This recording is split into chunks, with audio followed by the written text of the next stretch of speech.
Om. Om.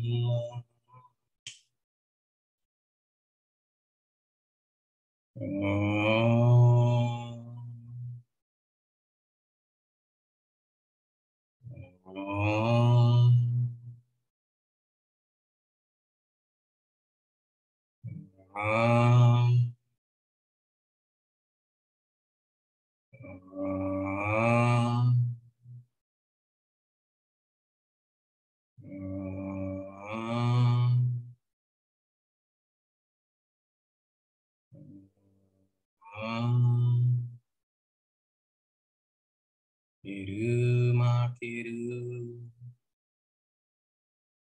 Heru makeru, Heru makeru, Heru makeru.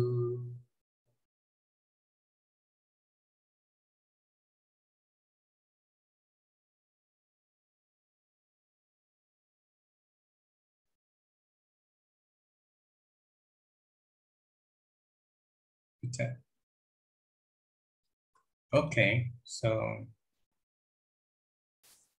just one more piece of temple inscription I'd like to share with you before we go back to the text proper. And I think you're going to find this extraordinary. Yeah, I find it extraordinary. And let's see how much of it we can get through in our allotted time. So here we have a 360 photograph that I took in the temple of Heru at Edinburgh. And we're not doing a complete walkthrough because it'll take too much time. So we just went to the destination that we need to be to set up the teaching for this evening. What you're looking at is that you're looking out, your back is towards the inner shrine and you're looking out of the temple. And you're looking out through the door, and beyond the door is the open court. This demarcation line, which in ancient times a door would be here. And so only certain grades of initiates would be allowed in this space. And each section of the temple had a door. So only certain grades of initiates would be allowed in certain parts of the temple. If you look at the movie Agora, where you have all the initiates sitting around, they can walk around any part of the temple they want to. It wasn't like that in ancient times, with a full functioning temple system with priests and priestesses and the spiritual teachers, etc. Certain grades of initiates would be allowed in certain areas of the temple. And as you move up, you get deeper and deeper into the temple. Now recall we spoke about looking or viewing at the temple, or viewing the temple from the perspective of the inner shrine looking out. And that's a proper perspective. Oftentimes, in writings or presentations, they take the view of from the outside looking in, but that's not an initiatory perspective. So these columns that you see here that are holding up the roof, from here to here, this is the first hypostyle hall. Hypostyle hall means the hall with many columns. And beyond that, down here, before the doorway to the entrance and the exit of the temple, you have the second hypostyle hall. So if you're walking into the temple, you encounter the second hypostyle hall first, then the first hypostyle hall second, then you enter into this room. So you walk through this threshold, And one thing that I should have mentioned the last time we did is, you see these boxes and these lights? And these are artificial to the temple,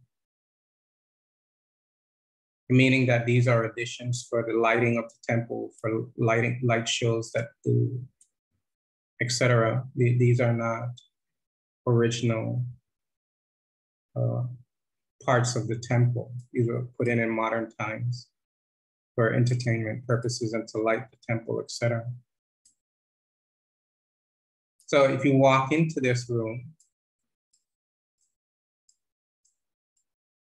you meet and you see how narrow this room is. And you walk up this ramp. So this is like an antechamber. And then you have the first antechamber before the inner shrine. This is the inner shrine. And in the inner shrine, you have to make it, we'll call this for now the Holy of Holies. And in the Holy of Holies, you have the shrine that the statue of the divinity would be placed in. And you would have rituals 3 times a day, every day, concerning the divinity, bathing it, anointing it, changing its clothing, etc. Again, a door would be here, and only certain initiates would be allowed in this area. And the initiates that were allowed in this area would have graduated from the 2 hypostyle halls, and they would have made it into this area of the temple. And then when they graduate, they move to the area just in front of the Holy of Holies, where the Purdah would do his rituals. Yeah, the Pharaoh would do the rituals in here. And if the Pharaoh was not available, then the priests and priestesses will perform the ritual on behalf of the Pharaoh. So in this antechamber to the Holy of Holies, the inner shrine room, if you turn left, you find a very, it's all profound and very interesting and glorious and very profound. Look to the left, you see a statement here that tells something of what was going on in this room, what the initiates were doing when they came into this room. And actually, it's something that you can, because we don't have the temple system makeup as we do in ancient times. If you're moved, if you're mature enough, it's something that you can do as well. So let's explore what that teaching is, that teaching philosophy is.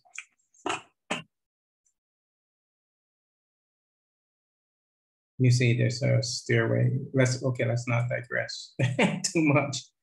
Okay, so we'll come out of here.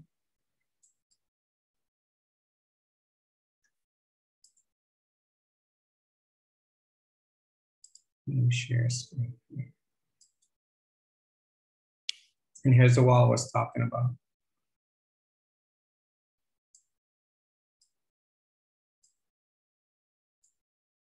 And this is a photograph that was taken by us as well. And you can see these are offerings that are being made.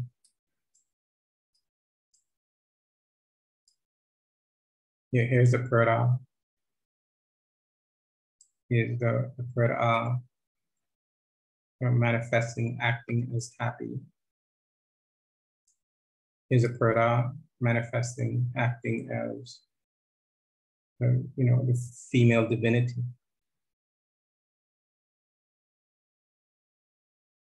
Or instead of the divinity. And we're going to pay close attention to this one. But for now, let us go up here.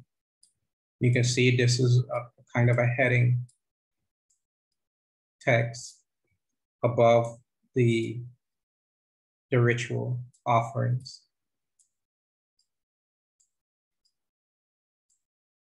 And we're going to read from here.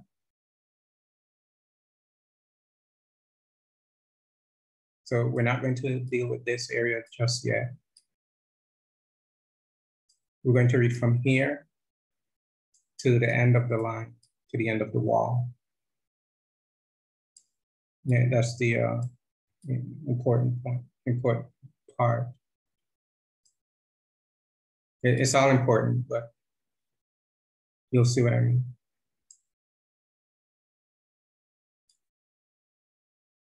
So, an Heru Behudet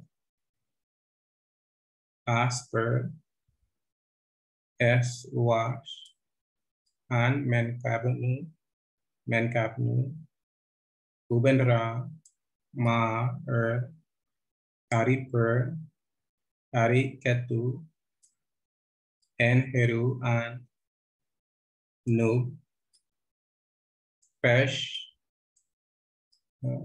zenu tau en paut heteru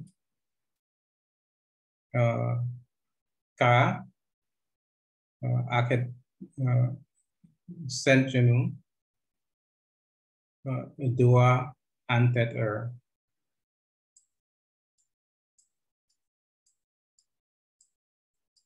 So words, Heru Behudet,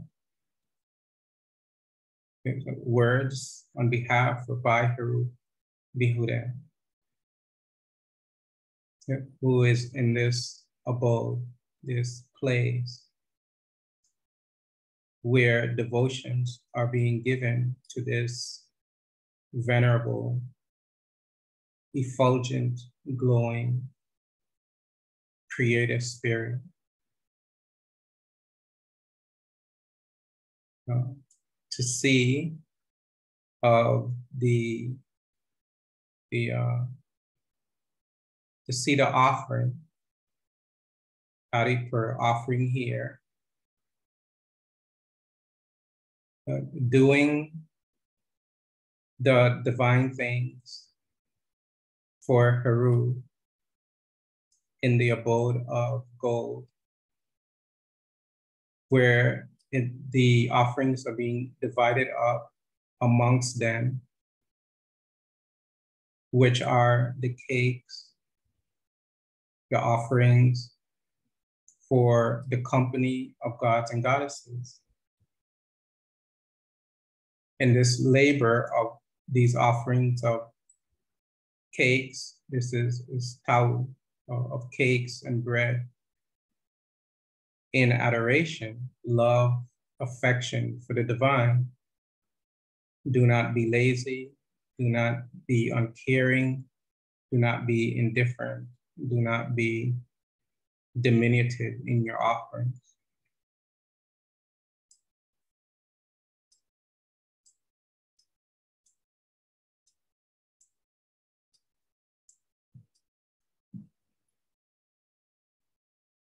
So here is a profound statement. Now consider that, stop this.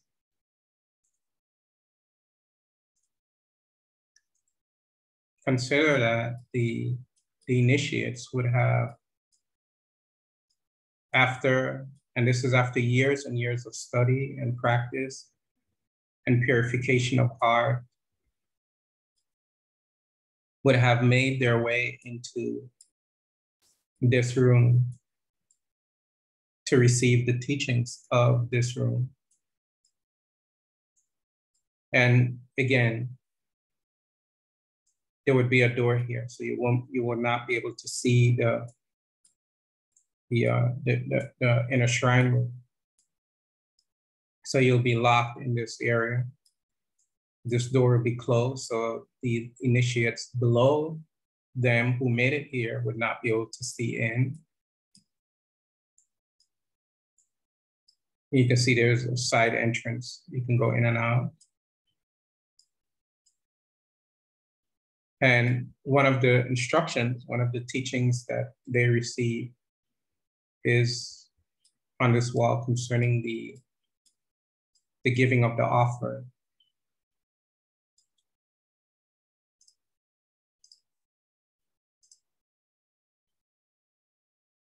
So it is these words concerning Heru Behudet, who is the divinity of this place, this position, this abode.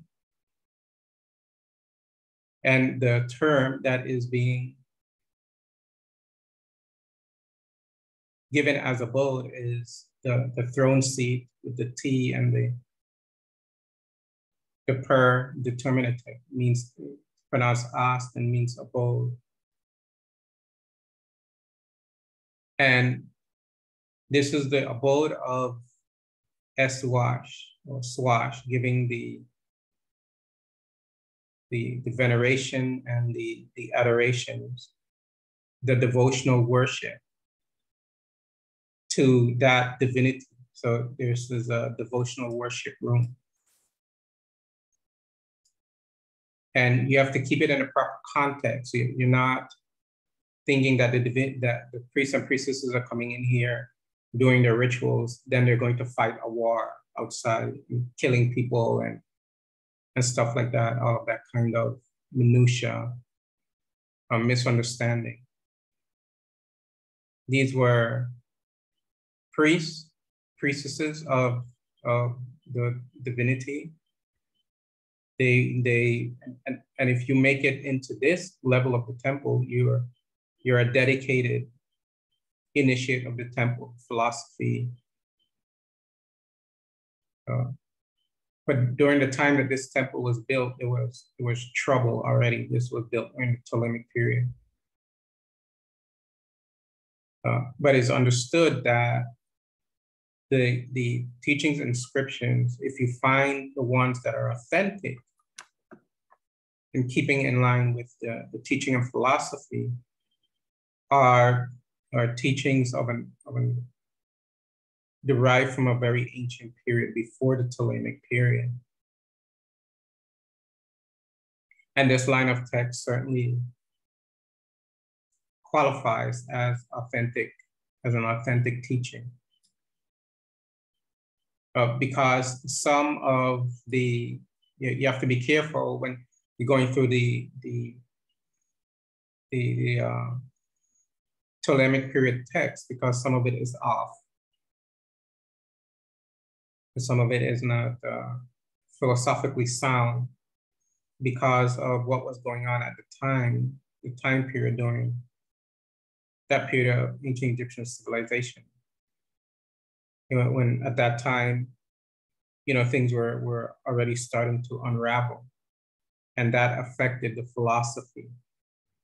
And it affected the philosophy, the teaching, and the temple, the congruence of the temple system.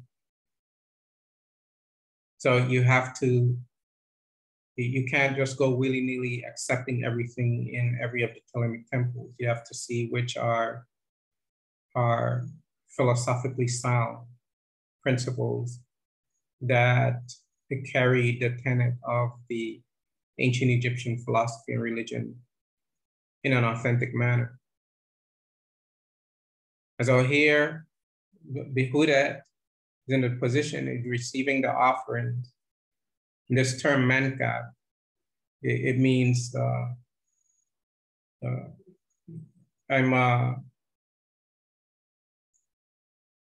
I'm translating this as menkab, but it goes along with the uj. It means like the effulgent, the effulgent venerable spirit essence that is being worshipped. And so you're, and here, this is a temple of Heru Behudet, but you have that is Ra, that is shining. So if this is a temple of Heru Behudet, how does Ra figure into this? And this, unlike ideas of the idea that ancient Egyptian religion is polytheistic, that would be a misunderstanding. It is henotheistic. You know, all of the gods and goddesses, all of the divinities are manifestations of the one supreme being. So there are different attributes, different aspects, different facets of the one supreme being.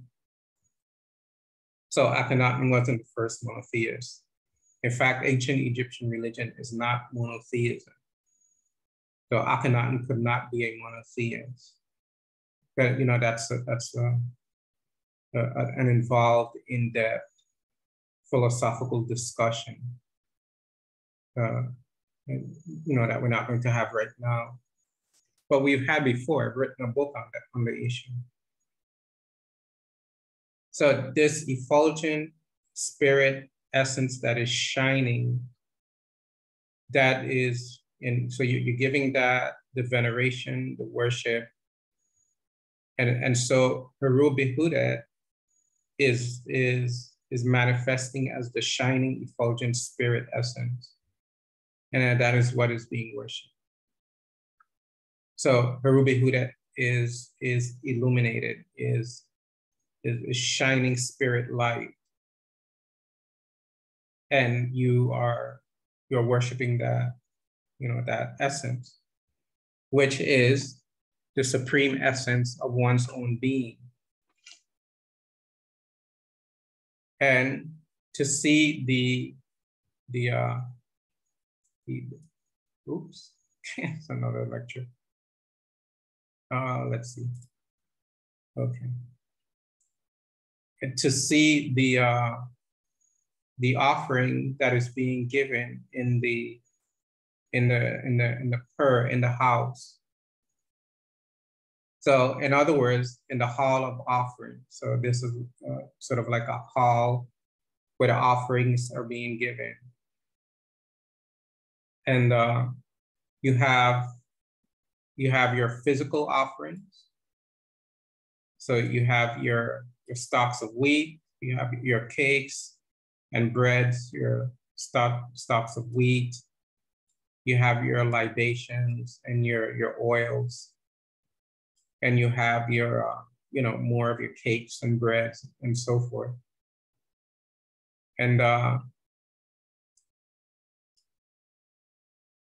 yeah, this is a very special one that we should discuss. There's something very special is going on here. We'll talk about it at another time. Suffice to say, you see this, this jar, this is a jar of oil, and it has a wasp scepter coming out of it. That this is serious stuff. So it essentially means the flow of the subtle presence, when you smell something, it has an aroma. So it means that the flow of the subtle presence of the divine. Yeah, that's what you're offering as the oil. Anyway, back to our, but it's a lot more involved than that. We'll talk about that soon. So the hall of the offering, where the offering is being given, and the offering being given to that spirit essence. So this is a kind of a higher offering, and therefore these physical offerings that you're seeing on the wall, they have a metaphorical context. They have a symbolic metaphorical context.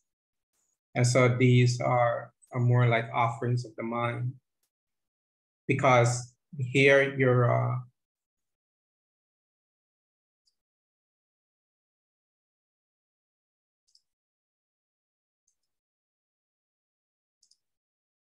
In these hypostyle halls, you're building the body, strengthening the body, working on ethics, morality, moral, ethical establishment in your personality. And here, once you reach into these halls, so these back here in the hypostyle hall is a more physical offering. When you get to this level, these are more mental, metaphysical offerings. So you're moving up, and you can see the architecture of the temple tells you something of the advancement of the student. You can't see clearly from this vantage point, but to get into this room, you have to step up. This is like a step. So this is a higher elevation than the first hypostyle hall. And the first hypostyle hall is a higher elevation than the second hypostyle hall. Now, when you go into the second antechamber, or the first antechamber, looking from the perspective of the shrine, it gets higher. So you can see this is a ramp. So you're walking up. And then you're up at a higher elevation in this room. And then when you're going into the inner shrine, there's another ramping up. You get to a higher elevation. And then the shrine sits on a platform. So that's even higher. And then inside the shrine, there's a platform that the divinity sits on, and that's the highest point in the temple.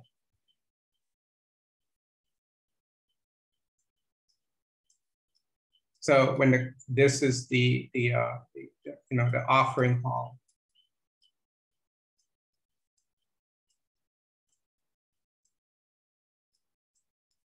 And this is where the Para comes to give his offerings and to practice the metaphysics of offering. And by Para, I mean the spiritual initiate.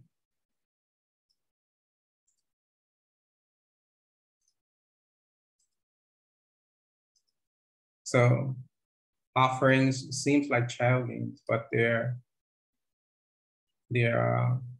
implications are vast as the sky. And so the offerings that are being given in this place. So Ari means to do, things done, and action. Do things, so do these mystical things, these metaphysical things.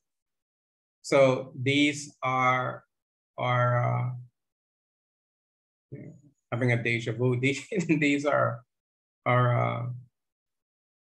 abstract offerings. These are not physical, concrete, palpable offerings. And how we know is that this symbol, this Kalameja, is telling us that the things that are done here are of a metaphysical, mystical nature. And you see, this is a CH, this is a T, so it means ket. And then you have the three vertical lines. It's pronounced ketu, so things. Ari ketu, do things, or things done. So the things that are being done here are for Heru. So you're giving offerings, to the effulgent spirit light, creator spirit Ra, which is being done for Heru. Again, this is not polytheism. This is henotheism. These are manifestations of the one supreme spirit. And so these divinities, these three seemingly separate divinities, Heru, Behudet, Ra, now Heru, can all appear in the same line of text with no contradiction. There is no contradiction, there is no tension, there is no philosophical deviation or divergences. It all fits within the system of the principles of the divine. So for Heru and Nob, Heru, who is in the domain of gold. So Heru of gold, the golden Heru. So this is the Heru of the spirit consciousness. This is the pinnacle. You think about it, on the level of precious metals. What would you rather have? Would you rather have silver or would you rather have gold? And this is the Heru of gold. This is you could say the quintessence of the attainment of spirit consciousness. And so this Heru, doing these things on behalf of Heru, these offerings and rituals, meaning that you're doing these things on behalf of the inner spirit reality within you when you're doing these kinds of offerings. And so the offering in the presence of the Creator Spirit and these offerings that are being done here are actually directed towards Heru. And Heru is the vindicator. So if you appease Heru, that spirit consciousness, you're going to arise at that spirit realization reality for yourself. Now you're going to be the enlightened being. You're going to be the higher consciousness sage. And that's how you have to think of yourself. That's how you have to strive in the teaching philosophy. And this is more of a general statement. It's not going into specifics of what offerings to be done and how to do them. You get into more specifics down here. And we're not going to talk about that right now. We'll talk about that at another time. So these spirit realization,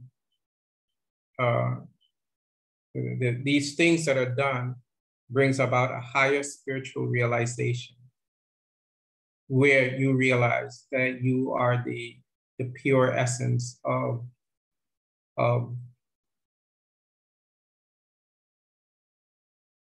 any object, any person, any plant, any animal. You are the innermost reality of all of that. You are gold. You are, and not just it's the gold that has been worked that has brought out the purity. So it intimates a kind of deep and profound purity that allows for the realization of a higher mystical reality.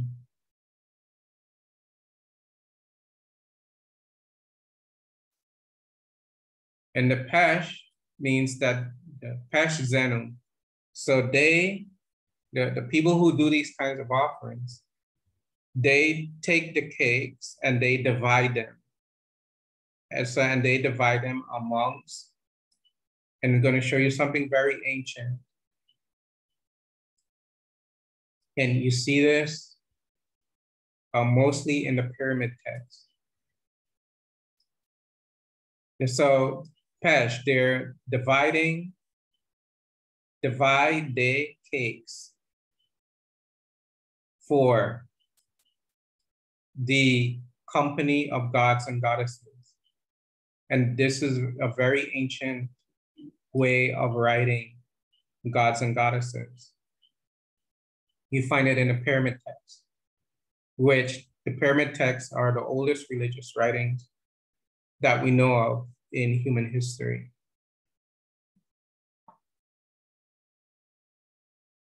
And this circle with sort of like a line going through it, with the upside down bowl, that's pronounced Pau. And Pau means company or group, a group of interrelated divinities. So Heru, the three main divinities are Amun, Ra, and Ptah. And each of these divinities have a city. Amun city is Thebes, which is, the ancient name is Waset. Ra city is An, or Cairo, which is the ancient name, the indigenous Kemetic name is Anu. And Ptah's city is in Memphis, or the ancient Kemetic name, indigenous name is Hetka Ptah. And these three divinities, Amun, Ra, and Ptah, have their own company of gods and goddesses. So Ra have his Shu, Tefnut, Geb, Nut, Asara, Set, Heru, etc., etc. Amun has his Ra, Amsumin, Asar, etc., etc. Ptah has his Huhuhet, Kukuket, Amun Amanet, etc. So they all have a company of gods and goddesses under them. This teaching is saying is that the offerings are being divided up amongst the gods and goddesses. And you see the divinities, gods and goddesses, are being written as three hawks in succession.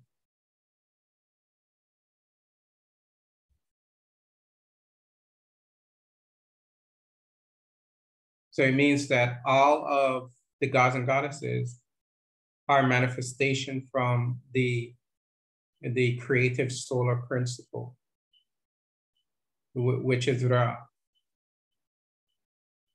And in a broader sense, all of the divinities are manifestations of Behudet, who is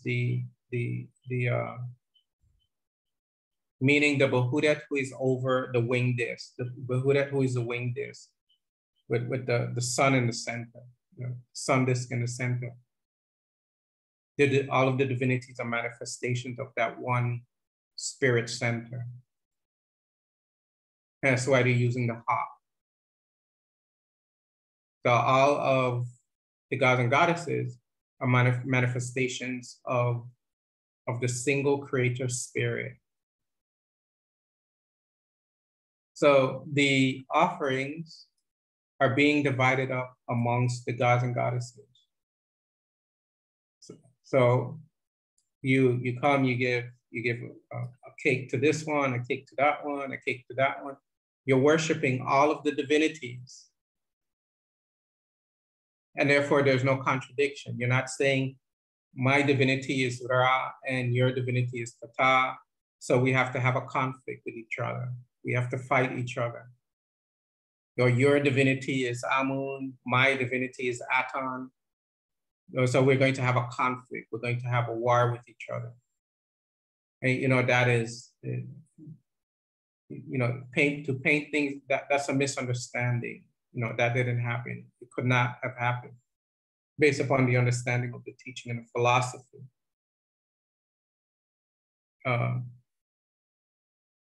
So there is no subjugating someone else's divinity to promote my divinity. There's no evidence of that in ancient Egyptian civilization.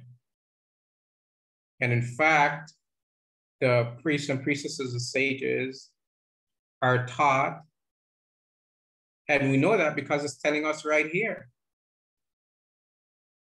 Pesh, divide, Zenu, day, Tau, cake offerings, 4, company, Paut, so N, Paut, 4, company, Neteru, gods and goddesses. So they divide up the offerings amongst the gods and goddesses, amongst the divinities.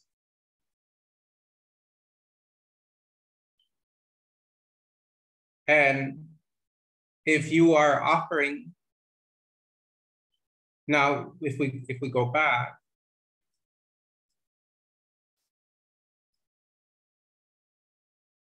remember, these are metaphysical mystic things that are being done, right? So that means that it's not only giving a physical cake or physical offerings to the physical manifestation of the divinities. It's also giving the metaphysical and mental offerings to all of the gods and goddesses.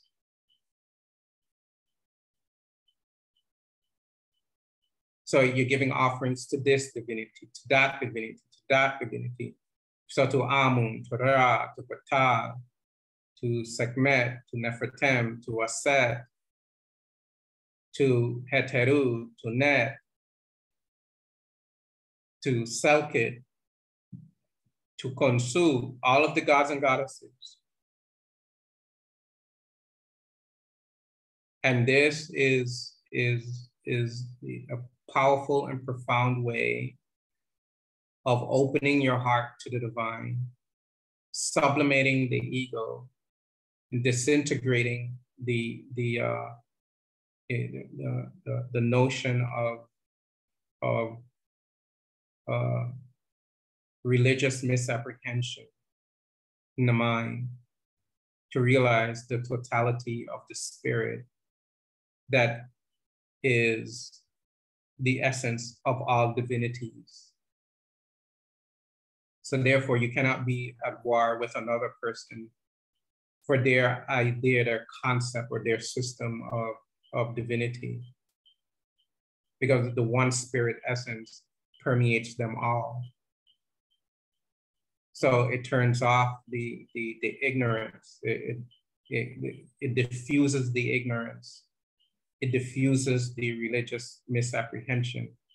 So it turns down, it turns off those ignorances that are built up in the mind through through the very act of coming into existence, meaning of being born, incarnating in the world. You become susceptible to ignorance of many types. And so you become susceptible to dogmatism, to idolatry, to orthodoxy, to fanaticism. You become susceptible to those diseases, and they catch you, and then you can't be at rest. You can't be calm. You can't. Someone says something a little different, or have a little different view about something. You're not at rest. You have to fight, and you have to contradict, because you have to put out what your ego is trying to uphold. But if you're realizing, if you understand that the essence of the one is the essence of the all, then you cannot have religious tension within yourself. And a society that is built on this, you can't have religious tension within the society. There's no evidence that there's been a war between the Amun Amuns and the Atons, or the Patas and the Ras, or the Konsus and the Nefertem. There's no evidence of that. Why? Because it's understood that all of the gods and goddesses are actually manifestations of the one supreme being from which they all have emerged from. So there's no contradiction. And therefore, you can have a pure heart. And in giving these offerings and coming to higher understanding, in these giving of offerings of cakes, which is a labor of a spiritual type, is being told not to be lazy, not to be diminutive, not to be uncaring, indifferent to this practice of giving of the offerings to the company of the gods and goddesses. Because if you do, you come to realize the essence of the gods and goddesses, and you come to realize the essence of your own being. The gods and goddesses are like training wheels, they're training tools. And when you worship them, they lead you to the source from which they have come from. You come to realize that you and the divinities are the same. Essentially, you're down to your purest essence self. This is a profound teaching. And you can see the very ancient way of writing company of gods and goddesses, with the three hawks, which the Heru Behudet is a hawk, Heru is a hawk, Ra is a hawk. So you have the hawk power throughout the line. You have the company of gods and goddesses of hawk. You have Ra, you have Heru as the hawk. You have Ra as the hawk. You have Heru Behudet as the hawk. Oops.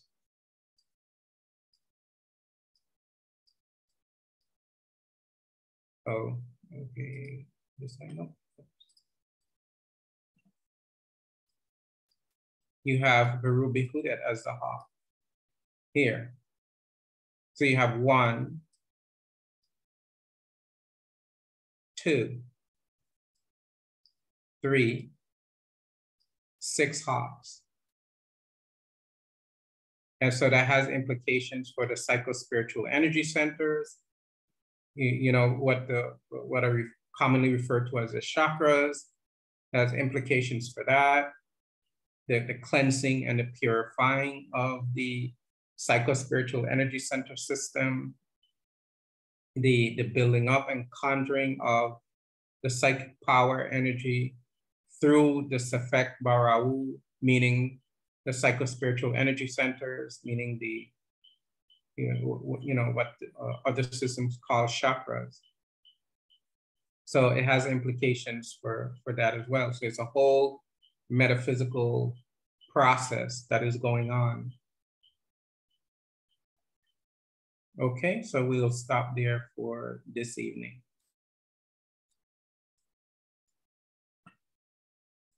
And we'll pick up here next week. We're running out of time.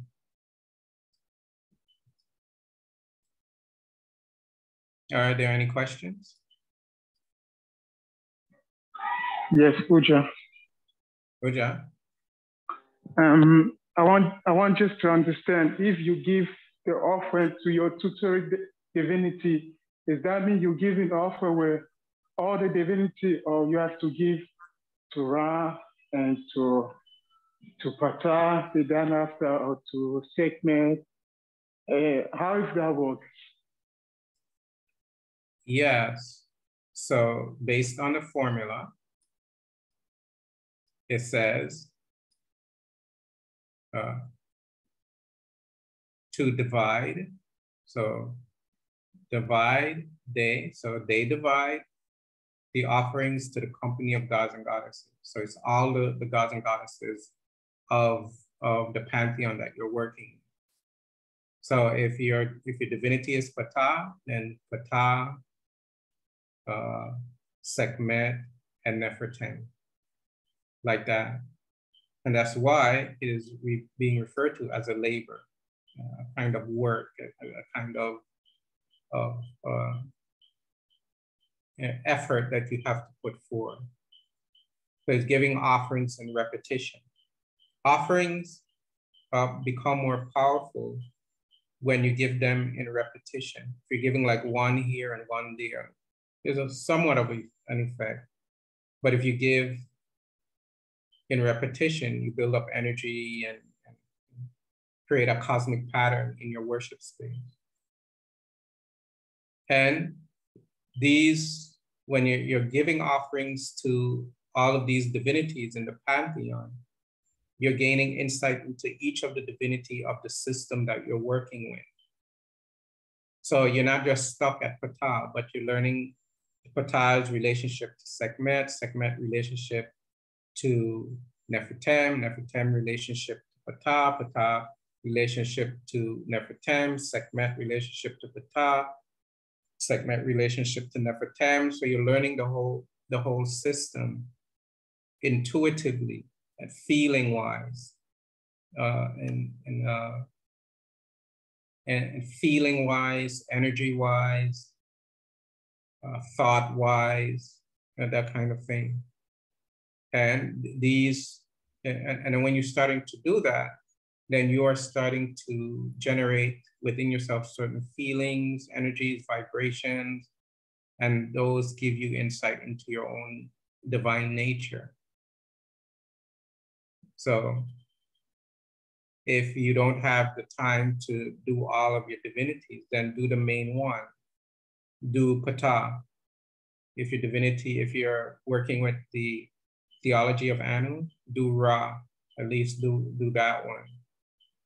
If you're doing the city of Waset system, then do Amun. At least do that one. But from Ra, you would do Ra, Rad, and Isuseti. If you're doing Waset, you're doing Amun, Mut, Konsu. If you're doing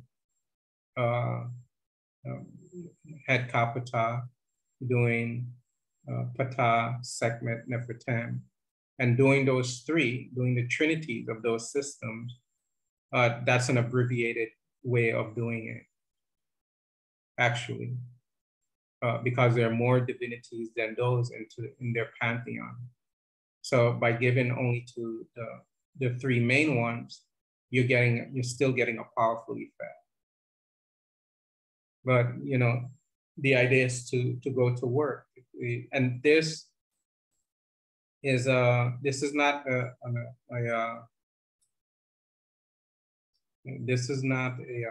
low-level practice. This is them spending a good amount of time performing these rituals and practices in this area.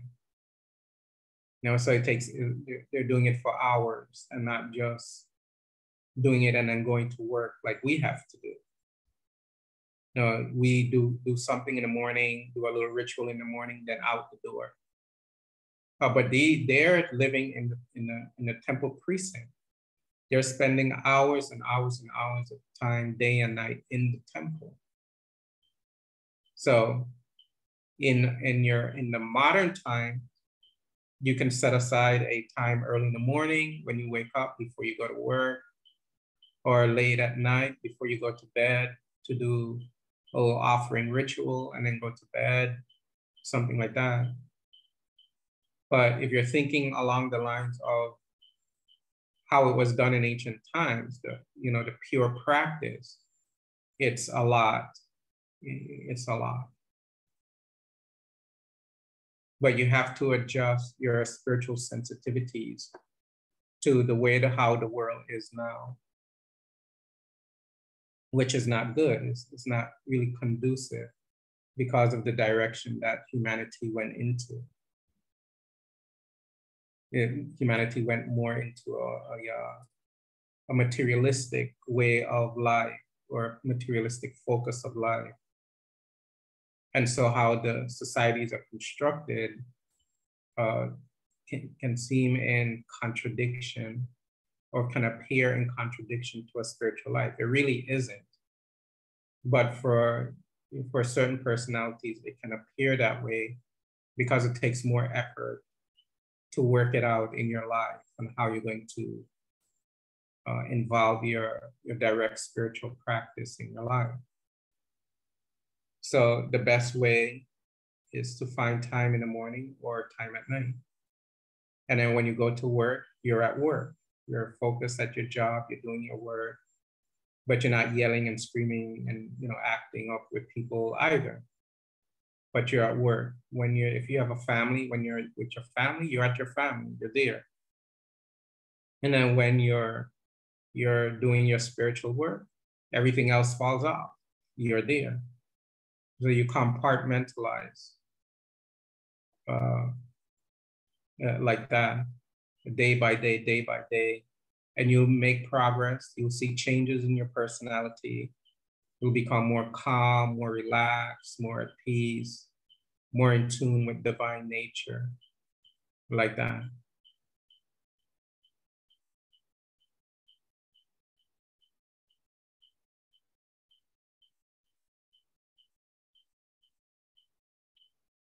Okay, anything else? Would you?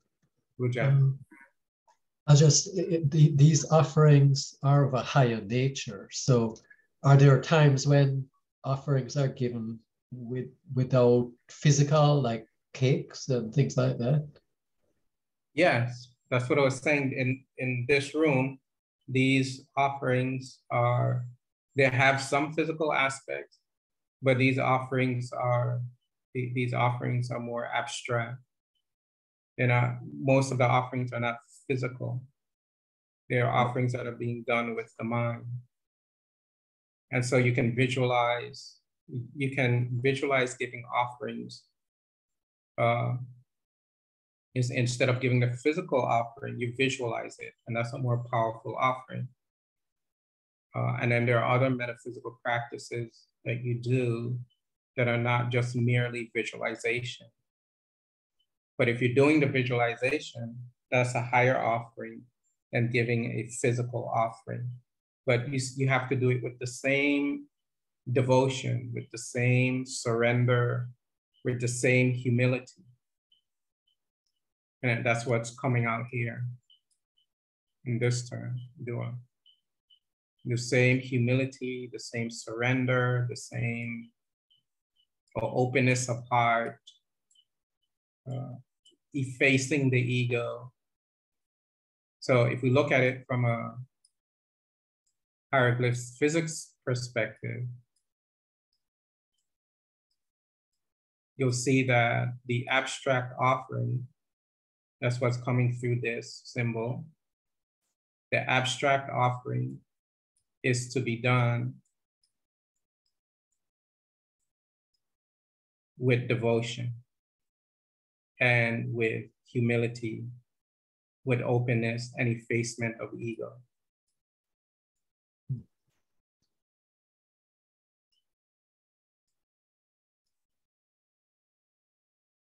Okay.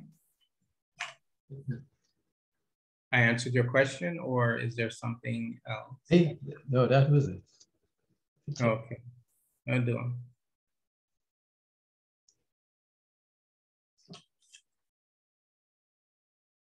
Okay, so we're over our time, so we'll close out. Om. Om. Om. Om. Heru ma Heru. Heru ma Heru. Heru ma Heru.